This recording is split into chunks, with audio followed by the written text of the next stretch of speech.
A nossa entrevista de hoje é com o doutor, professor e psiquiatra Miguel Chalub. Então, como é que foi sua trajetória de Minas para o Rio de Janeiro para trabalhar com psiquiatria? Bom, eu vim de Minas ainda muito pequeno, né? Minha família é do interior de Minas, eram comerciantes de uma pequena cidade, e houve uma crise qualquer econômica, a coisa não estava mais sendo possível, então minha família resolveu vir para o Rio de Janeiro tentar a vida aqui. Meu pai entrou logo para o serviço público, e a partir daí toda a minha formação foi aqui. Eu já tinha uns 7 anos quando vim para o Rio de Janeiro. O curso primário já foi feito aqui no Rio de Janeiro. Toda a minha formação intelectual, cultural foi no Rio de Janeiro. E por que o senhor se interessou pela psiquiatria? Inicialmente eu ia pensar em fazer cirurgia, mas depois eu vi que a cirurgia é muito limitada, né? Embora seja uma coisa importante, indispensável, mas eu ia passar a vida toda tirando vesículas, tirando pedaço de estômago. Não achei que aquilo fosse me satisfizesse culturalmente, queria uma coisa mais ampla, né? Dentro da medicina, a psiquiatria é a mais ampla de todas, né? Porque ela tem abertura para tudo, para ciências humanas, né? Ela é uma ciência biológica, mas com uma abertura muito grande para ciências humanas. Então aí me interessou fazer a psiquiatria e complementei minha formação médica estudando sociologia, de psicologia e estudei filosofia. E a partir da psiquiatria eu fui fazer outros cursos para complementar minha formação médica e psiquiátrica. Exatamente para ter uma dimensão humana das coisas, né? Não só uma dimensão técnica, uma dimensão humana dos problemas. E essa dimensão humana, ela ajuda a ver a diferença, por exemplo, de tristeza e depressão? Claro, porque a doença mental é uma doença peculiar, né?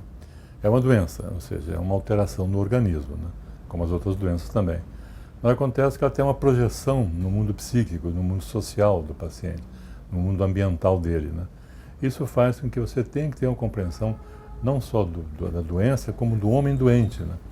Quer dizer, a doença, você começa a compreender que a doença não é a mesma coisa para as várias pessoas. Embora a doença seja a mesma, vamos tomar um exemplo, uma hepatite, evidentemente é a mesma coisa. Mas a hepatite no João, no Manuel, na Maria é diferente. Tem peculiaridade, tem aspectos especiais. E você só pode entender se você souber tanto a hepatite como é o seu João, como é o seu Manuel, como a Dona Maria. Senão você não consegue tratar bem. Você acaba sendo um tratador de doenças e não um médico, que é o que eu quero ser, que eu quis ser e quero ser. E espero até o fim, né? Por que tantas previsões alarmantes do número de depressão? Você acha que tem mais pessoas deprimidas ou esse diagnóstico da depressão é dado para qualquer motivo de tristeza? Aconteceram duas coisas. Primeiro, houve realmente um aumento de casos de depressão. Por quê? Porque a vida ficou muito complexa, né? A urbanização, né? Quando as pessoas viviam mais no campo que nas cidades, a vida era mais simples, era mais pobre, com mais limitações, havia uma certa simplicidade na vida, como ainda é a vida rural até hoje, né? Mas acontece que o meio rural está cada vez menor, né? As pessoas vêm para a cidade em busca de oportunidade, uma formação. O aglomerado das pessoas que é na cidade começa a gerar problemas. Isso desde o século XIX foi assim, né? Começam a aparecer problemas que no meio rural não existiam. Então, realmente houve um aumento de depressão, um aumento estatístico de depressão, maior incidência da depressão. Isso é um fato inegável, qualquer médico que trabalha com isso percebe isso. Agora, aconteceu também um outro fenômeno que não tem nada a ver com isso, que foi o seguinte, foi a necessidade de aumentar o diagnóstico de depressão por pressão da indústria farmacêutica. Porque a indústria farmacêutica lança, cada ano, 2, 3 produtos para depressão. Produtos que precisam ser vendidos, evidentemente. A indústria farmacêutica não existe para fazer caridade, existe para vender, para ter lucro. E é preciso que faça o diagnóstico de depressão, para que se venda bastante medicamento depressivo. Então aconteceu o seguinte, uma coisa que os próprios médicos entraram nessa, né? Sentimentos humanos normais, comuns, que todos nós temos, e temos que ter também, tipo tristeza, passaram a ser medicalizados, transformar em sintoma. Então, se você está aborrecida, triste, um acontecimento da vida normal, que você vai superar depois, normalmente isso, a gente tem dentro da gente um mecanismo que ajuda a superar. Mas aí não. Ah, está triste, está chorando, então isso é depressão. Quer dizer, deixou de ser um sentimento normal para ser um sintoma de doença e, portanto, para ser medicado.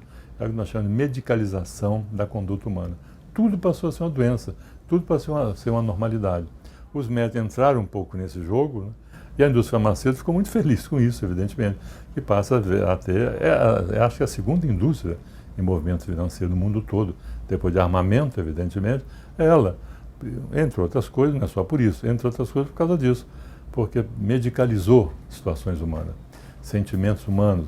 Você brigou com o namorado, está chateada, em vez daquilo ter um desdobramento normal, passou a ser uma doença, então vou tomar um remédio para aliviar. E aí realmente ficou meio incontrolável isso, como está hoje em dia, né?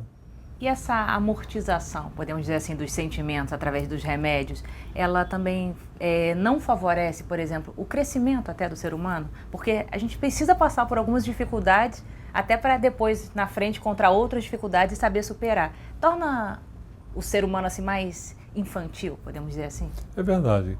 Impede que a pessoa cresça emocionalmente, que a pessoa aprenda a lidar com essas coisas. Porque a vida é plena de problemas desse tipo, né? Toda a natureza. As perdas, por exemplo, normalmente a gente perde o pai e a mãe, faz parte do ciclo biológico. O errado é morrer antes deles, né? Então eles vão morrer primeiro. E outras situações também, perdas financeiras, perdas econômicas, perdas de emprego, inúmeras perdas acontecem na vida. A gente tem que saber lidar com elas, né? Quando ela acontece, a gente vai sofrer, vai ser ruim, mas a gente aprende a lidar com elas. Não só perdas, situações, frustrações, decepções de várias naturezas, fazem parte da vida. O único lugar que não tem problema nenhum é o cemitério. Esse não tem problema nenhum, porque está todo mundo morto. Aí não tem problema nenhum.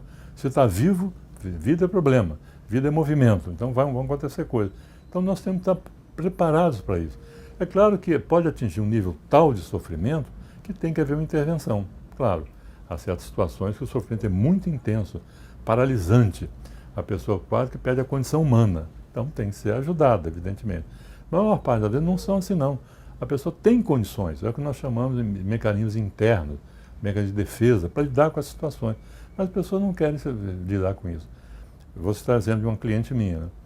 Toda vez que ela sai, ela me diz o seguinte: doutor, quando eu saio de casa, eu levo na minha bolsa tal medicamento. Não vou dizer qual medicamento, tal medicamento. É um tranquilizante bastante comum. Qualquer coisinha, eu para dentro. Quer dizer, uma aborrecimento do trânsito, uma fechada no trânsito, um xingamento de um motorista, essas coisas que são de todo dia. Em vez de a gente saber enfrentar isso, ou deixa para lá, ou resolve de outra maneira, não, vai de perna na bolsa para tomar um tranquilizante. Totalmente distorcido isso. É o que está acontecendo. E que eu acho que o nosso papel, dos médicos em geral, e dos psiquiatras, é combater isso. Não, você é mais forte. O principal remédio seu é você mesmo. É a sua capacidade, é a sua maneira de lidar com as coisas. Não é um comprimidinho, né? O comprimidinho não é solução para a vida. A solução para a vida é na sua cabeça. Claro, fazendo essa ressalva.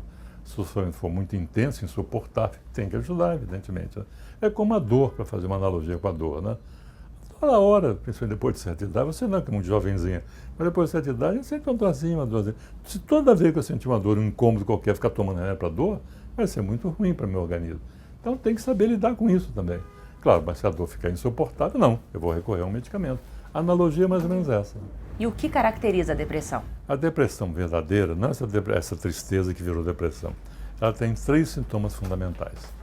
Uma é a tristeza, mas não é a tristeza comum. É uma tristeza muito intensa. É uma tristeza vivida pelo corpo também.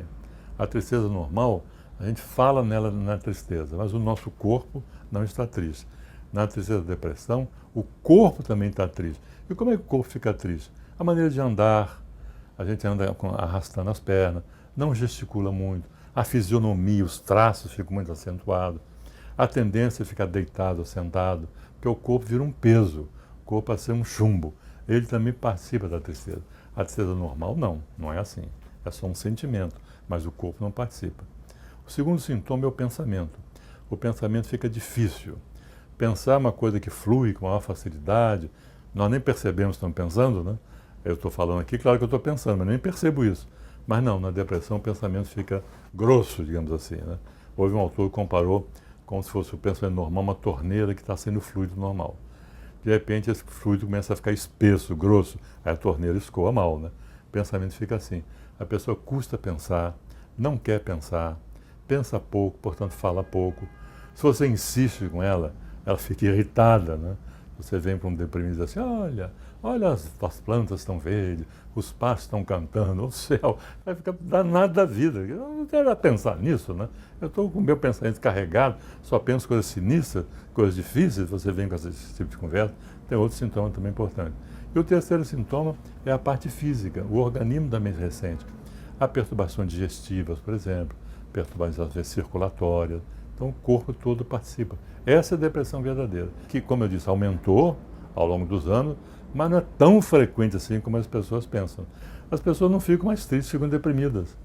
Você brigou com o seu namorado? Briguei. Você está triste? Não, estou deprimida. É assim que fala, né? Mas não é isso.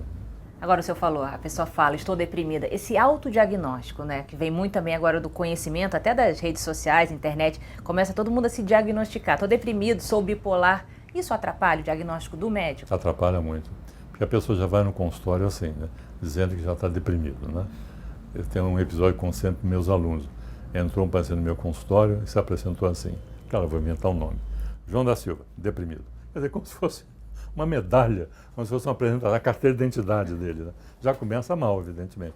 Aí você tem que fazer um trabalho para convencer a pessoa que não é bem assim, que ela não precisa ser medicada com tanta facilidade. Vamos ver por que você está assim, por que você está se chamando de deprimido, o que aconteceu, qual foi o problema da sua vida, como é que eu posso te ajudar a enfrentar isso, a resolver isso. É por aí que a gente tem que fazer, né? E não simplesmente entrar nessa da depressão. Agora, a gente tem que ser realista. Às vezes a pressão é tão grande, se o paciente sair sem um medicamento, ele vai dizer assim, esse doutor é uma porcaria. Fiquei lá 1 hora com ele, não passou remédio nenhum, eu vou procurar o outro doutor, esse aqui é o bom, que vai me encher de remédio. Porque a pessoa acredita que ela está ruim, né? Que ela está ruim, que ela está nesse estado. Então, se eu digo que não, que não precisa tomar remédio nenhum, é uma luta que ela vai ter com ela mesma, não. Ela é muito mais fácil tomar remédio do que lutar, do que enfrentar a causa. Vamos pensar a causa. O que houve? O que aconteceu? É no seu trabalho? Você está insatisfeito com o trabalho? Você quer mudar o seu trabalho? Vamos ver como é que podia ser mudado. Mas não, é muito mais fácil amortecer, não é? Se sedar e tocar na vida. Né? Mas isso não é vida, não é a verdadeira vida. Agora, um problema realmente psiquiátrico, ele precisa ser resolvido com remédio ou ele pode buscar outras formas de amparo, por exemplo, como a religião ou terapias de vidas passadas? Olha, aí vai também do grau, né? Um problema psiquiátrico mesmo grave, que invalide a pessoa, que impeça a pessoa de produzir, de se realizar, ela tem que ser medicada, quase sempre. Mas o grande tratamento é a psicoterapia. Ou seja, você dá força à pessoa psicológica para ela enfrentar os problemas. Né? Existem várias técnicas. Eu sou psicanalista, evidentemente eu acredito na psicanálise. Mas não que eu despreze outras técnicas. Alguns colegas usam outras técnicas com bom resultado, com mau resultado, dependendo. Agora, tem que ser técnica baseada cientificamente. Televidas passadas não tem base científica nenhuma. Essa não recomendo, nem... E se alguém me perguntar, eu vou dizer, não, isso não tem base científica. Você quer fazer? É um direito seu. Mas não eu indicando, porque isso não tem base científica. E a religião? A religião também não tem base científica, evidentemente, não tem base científica. Eu não posso provar que Deus existe cientificamente. Mas se isso te dá conforto, se isso te dá bem-estar, tudo bem. Pode ser, vai ser católico, vai ser evangélico, vai ser espírita, vai ser umbandista. Te dá conforto, você se sente bem, sinto. Então tudo bem. Agora não deixe de tratar. Faça coisa paralela. É como aquela piada, você vai consultar um terreiro de macumba, né? E o pai de santo diz assim, olha, você faz o seguinte, você mata uma galinha preta, leva para a encruzilhada, bota lá com a farofa, 4 velas vermelhas, etc. Agora toma penicilina de 6 em 6 horas, porque eu não sou besta, você vai acabar morrendo de infecção. Né? É mais ou menos assim. Faça lá a sua religião, sua crença, pratique qualquer que seja, se te dá bem-estar, te dá conforto, parabéns. Agora, faça tratamento também. Ou medicamentoso, se for indicado, ou a psicoterapia. A felicidade é um estado permanente ou ela é feita de alguns momentos? Ela pode ser adquirida em pílulas, por exemplo? A Organização Mundial de Saúde, a OMS, tem uma definição de saúde muito interessante. Saúde é um completo estado de bem-estar físico, mental e social. Uma definição de felicidade. Isso é felicidade. Né? A felicidade, infelizmente, não está ao alcance da medicina. Felicidade é a obra de cada um. Cada um vai construir a sua felicidade. Se tiver alguma coisa que impeça, uma doença, uma anomalia qualquer, vamos ajudar. Mas a felicidade é obra de cada um. Eu que sei o que é feliz. Se ser feliz é ser gari de rua, varrer rua, tá bom, então seja. Ser feliz é tentar ir viajar para Marte, então tente viajar. Mas cada um escolhe o que é a felicidade. Um dos grandes problemas é esse, as pessoas não sabem. As pessoas ficam se pendurando nos outros, sejam psiquiatras, médicos de outra natureza, psicólogos, porque elas não sabem o que vão fazer da própria vida, né? Meu Deus, eu vou viver, hoje em dia, eu vou viver 80 anos, posso chegar a 90 anos até bem, hoje em dia se chega até... 80 anos já não é mais extraordinário, mas chega a 90 anos muito bem, né? E o que eu vou fazer da minha vida, né? Vou ficar jogando dominó na pracinha? Não, encontre alguma coisa, realize alguma coisa, produza alguma coisa, para você sentir o seguinte, quando você for embora, ficou a sua marca aqui. Se você não tivesse existido, isso também não existiria, aquilo que eu plantei, aquilo que eu construí. Isso é que é a satisfação da vida, né? A felicidade. E como você vê essa negação da morte? Porque a única certeza que a gente tem é que a gente vai morrer. E a gente passa a vida lutando contra a morte, que é a única coisa iminente de acontecer com o ser humano. Como você vê esse duelo do ser humano com a morte? O homem realmente não aceita a morte, evidentemente, né? A morte não se deixar de existir, né? Para nós é muito difícil isso, né? De repente eu não existo mais e tudo aquilo que eu fiz, tudo que eu almejei, tudo que construí, não tem mais sentido. Então nós temos que acreditar que depois da morte nós continuamos também vivos. É o fundamento da religião. Esse foi muito da Freud, foi um dos que mais estudou isso também, né? Todos os povos têm, porque todo mundo morre. Então todo mundo tem que dizer que depois da morte vai acontecer alguma coisa, né? Agora, isso ajuda, evidentemente, ajuda. Mas os que não creem nisso, né? Como é que eles vão salvar-se, né? Como é que eles vão evitar a angústia da morte? Uma das soluções possíveis é a sua vida plena de realização. Se você realizou muito bem a sua vida, você deixou sua marca, se a sua passagem não foi uma passagem totalmente em branco, não é que, tá bom, então agora eu morro, não. Mas vai ficar mais fácil aceitar a morte, né? Há várias histórias desse tipo. Uma história que eu conheço muito bem é a seguinte: um grande joalheiro, construtor de joias, produzindo prata, ouro, pedras preciosas, estava morrendo. Aí chamaram o padre, e o padre veio com um crucifixo assim, deu a bênção, deu o crucifixo para ele beijar. Ele beijou e disse assim: isso é prata lavrado do século XVIII veneziano, né? Foi feito em Veneza. Aí morreu. E até na hora de morrer, ele foi joalheiro, né? Ele foi um ourives. É assim que a gente tem que ser. É a única maneira de você contornar a realidade da morte. Não tem outra. Ou a religião, né? Ou então essa, a vida plena, vida cheia de realização. Essa também ajuda. Doutor, o senhor trabalha no Hospital Pedro Ernesto, que é o único hospital público a oferecer cirurgia de troca de sexo. Como o senhor vê a transexualidade? É uma doença? Realmente existe a pessoa nascer num corpo que não é dela? Olha, o tradicional é considerar que fosse uma doença, né? Se eu nasci homem, eu tenho que ser homem. Se eu nasci mulher, eu tenho que ser mulher. Mas isso hoje em dia nós estamos mudando, né? Não é mais uma doença. Oficialmente, da época, ainda faz parte da classificação internacional de doenças. Está lá, transexualismo, como se fosse uma doença. Mas tudo indica que as próximas revisões dessa classificação vai tirar. O que vai acontecer é o seguinte: a pessoa nasceu um homem, nasceu mulher, muito bem. Só que a parte mental, espiritual, psíquica da pessoa não é desse sexo. Nós não sabemos o que acontece ainda, né? Alguns acham que é uma coisa genética, outros acham que é uma coisa que aconteceu durante a formação na gravidez, um erro qualquer, metabólico. Outros acham que não. É um problema, por exemplo, psicológico, né? Por que se eu nasci menino, eu sou obrigado a me comportar como menino? Gostar de luta, gostar de soltar pipa, gostar de soltar balão, gostar de brinquedos de menino. E por que se eu nasci menina, eu tenho que gostar de coisa de menino? Casinha, bonequinha, etc. Às vezes não. Então há essa distorção.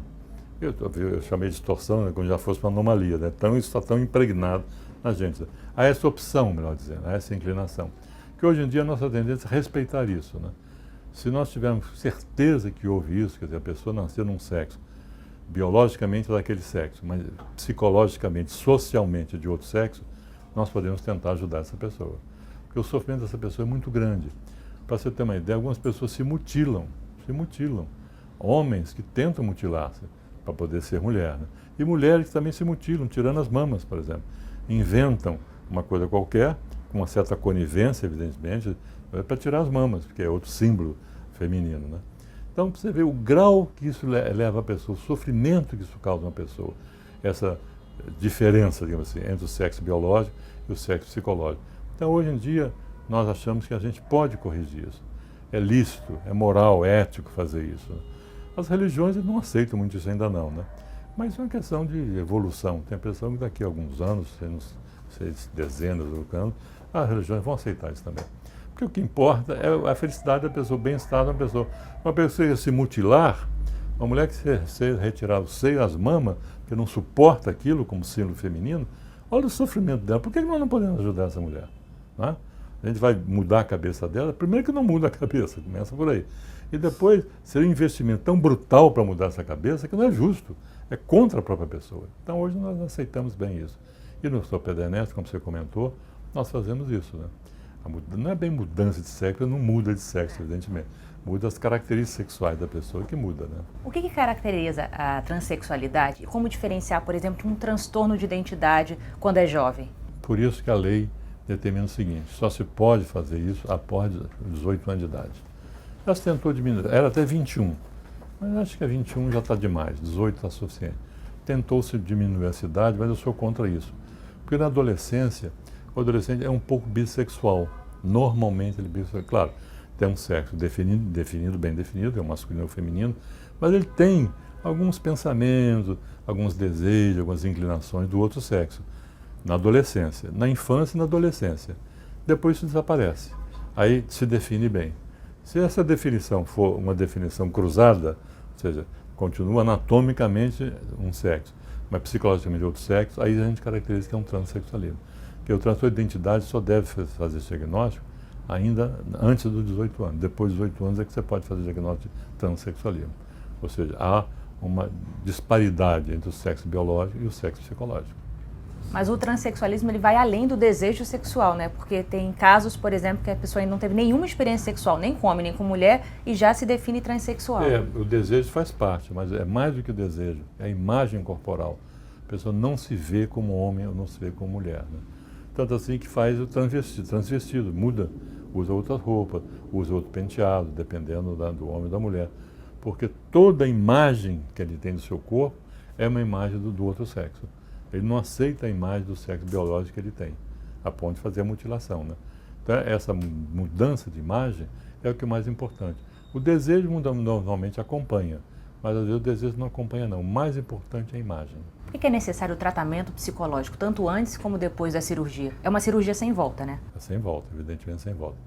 Não, na verdade, não é bem um tratamento.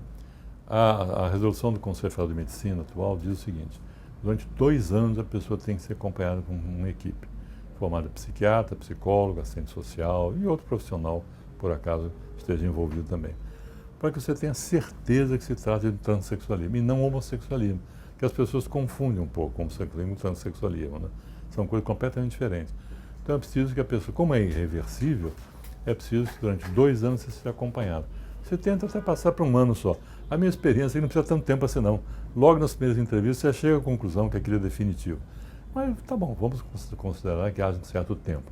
Então nesse tempo você conversa com a pessoa, vê a questão da aceitação familiar, porque a luta contra a família é muito grande, né? Contra o pai principalmente. As mães em geral são mais tolerantes, embora às vezes é inverso. Às vezes acontece o pai aceita e a mãe não aceita. Contra os irmãos, o preconceito é muito grande, né? A perseguição é muito grande. É um sofrimento muito grande. Então você tem que ter certeza que a pessoa está afim realmente de se livrar daquilo, de enfrentar aquilo, fazendo uma cirurgia que é radical, né, e é irreversível, né? Por isso que é bom que tenha esse parado. Agora, depois que faz a cirurgia, não há tratamento nenhum, porque ficam muito felizes. Muito felizes. Todos que eu acompanho, já tem mais, sei lá, algumas centenas, ninguém depois da cirurgia só volta para agradecer. O senhor conhece algum caso de arrependimento? Eu não. Existe na literatura alguns casos desses, né? Eu pessoalmente nunca vi. Ninguém diz, estou arrependido, quero consertar. Agora não tem conserto mais, evidentemente. Mas não, pelo contrário, ficam muito felizes, trazem presentes para a gente de agradecimento, né? O urologista do pediatra que opera, ele me disse uma coisa engraçada. Eu faço muitas operações, as mais diversas operações. Os únicos que ficam profundamente gratos a mim são os transexuais. Os outros, acabou a cirurgia, vão embora, acabou, nem se lembra mais de mim. Mas os transexuais não. Descobrem meu aniversário, trazem presente no dia do meu aniversário. Tão agradecidos eles ficam, porque se livraram de um sofrimento brutal, que é esse sofrimento, né? Agora, o transexual é diferente do travesti, muitas vezes é confundido, né? É confundido. O travesti simplesmente gosta de usar roupas do outro sexo, né? Mas pode ser homossexual e pode ser transexual. Mas simplesmente usar roupas do outro sexo. Não quer dizer mais nada além disso. Agora, o senhor falou da dificuldade, né, de estar na sociedade sendo transexual. Por que essa taxa tão grande de suicídio entre eles? Antes da cirurgia, né? Antes da cirurgia. Porque até 12 anos atrás, no Brasil, era proibida essa cirurgia, né? Alguns médicos fizeram e foram processados por mutilação. Foram processados pelo Ministério Público e mutilaram pessoas, né? Então foram processados e condenados. Depois não. Não existe lei no Brasil ainda que permita isso. É uma resolução do Conselho Federal de Medicina, que é uma resolução respeitável, evidentemente, mas não é lei. O dia que alguém criar um caso vai ser um problema, porque não tem lei nenhuma que determine isso. Agora, antes da cirurgia, alguns com mais dinheiro, mais recursos, iam fora do Brasil. Na Tailândia, por exemplo, em Marrocos. A Roberta Close, porque eu estou dizendo isso para ser público, foi em Marrocos que fez a cirurgia, né? Bom, vão para a Tailândia. Agora, por que vão? Porque lá não tem critério nenhum. Chegou, tem dólar no bolso, opera, faz o que quiser. Nós não fazemos assim, tem uma ética envolvida nisso. Né? Então as pessoas iam. Agora, os que não tinham condições, né, de fazer a cirurgia fora do país, ficavam em tal desespero por achar que não tinham saída, como eles diziam, uma alma de mulher apresentada num corpo de homem, uma alma de homem aprisionada num corpo de mulher. Né? Eles acabaram tentando suicídio. Alguns casos que passaram por mim tentaram suicídio. Felizmente escaparam, não estariam aqui, mas tentaram suicídio sim. Ou se não tentaram, pensaram fortemente no suicídio, por não suportar mais. Né? Não só essa situação, mas como o preconceito. Né? Todo o preconceito em cima deles. Né? Toda a mortificação, o xingamento, né? A rejeição. É uma coisa dura, muito dura. Agora, como o senhor bem falou, isso não é uma lei. Como não é uma lei, eles não têm direitos jurídicos. Por exemplo, como trocar o nome na identidade, trocar o sexo. Como é essa relação? Eles tentam, mas a lei não prevê. Alguns juízes negam. A lei não prevê isso, né? Então pronto. Agora, como a lei prevê que você possa mudar um nome que induz a você uma certa situação de vergonha, por exemplo, aí alguns juízes se apoiam nisso. Mas tem que ser mais compreensivo, né? Bom, realmente, é o Paulo. Fisicamente é Paulo, mas emocionalmente é Joana, então isso causa problemas emocionais. Então alguns juízes concordam, mas depende muito do juiz, porque a lei não prevê isso. Alguns juízes mandam até mudar o sexo no registro civil, mandam ofício dizendo para mudar o sexo, né? Mas são poucos. A gente precisa de uma lei que determine isso. Mas a lei é difícil, porque a bancada conservadora, né, a evangélica, onde só tem evangélica conservadora, é muito contra isso, né? Então, qualquer proposta desse sentido, eles vão cair em cima, né? E como o governo não interessa contrair o Congresso, o governo não quer mexer nisso, não. Vamos ver se um próprio Congresso mais liberal, mais aberto, consiga fazer uma lei que permita mudando nome e mudando gênero no registro civil. Agora, o senhor está sempre em questões, podemos dizer assim, polêmicas, como, por exemplo, a legalização da maconha. Qual a opinião do senhor? A maconha afeta psicicamente a uma pessoa? Olha, ela afeta para o bem, que as pessoas ficam mais tranquilas, se sentem melhor, né? Maconha não faz mal nenhum, né? Não faz mal nenhum. Evidentemente, se não quiser fumar, é melhor ainda, porque está botando para dentro de si uma substância que não faz parte da minha economia, né? Não faz parte do meu organismo, o tetraidrocannabinol, que não faz parte. Então, para que eu vou botar uma substância estranha no meu organismo? Se não quiser fumar, não fume. Mas se achar que aquilo dá prazer, dá tranquilidade, dá bem-estar, eu não tenho nada contra, não. Pode fumar à vontade. A sociedade sempre critica muito quem está fora do padrão, dito que não é normal. O que é ser normal? Já disse que o normal é administrar bem a sua normalidade. Né? Quem é anormal, mas administra bem a sua normalidade, esse é normal. Não, normal, tirando a brincadeira, normal é o seguinte, é a pessoa que está feliz consigo mesmo, em primeiro lugar, e feliz com o meio social em que ela vive. Porque não adianta estar só feliz consigo mesmo. Né? Como ele não vai viver numa ilha isolado, você tem que estar feliz com os outros também, com as outras pessoas, com os costumes, com as tradições. Você tem que ter uma boa relação também. Senão você não consegue ser normal. Você pode estar muito bem consigo. É o caso da pessoa, do psicopata, né? Ele pode estar até muito bem consigo mesmo, mas só vai fazer maldade, né? Só vai infringir a lei, só vai fazer perversidade. Então não pode ser normal. Ele tem que ter normal uma conjunção. Eu com a sociedade, eu com o meio ambiente, eu com a minha comunidade. Aí tudo bem. Isso para mim que é o normal. Tá bom, doutor. Muito obrigada pela sua entrevista. Foi um prazer.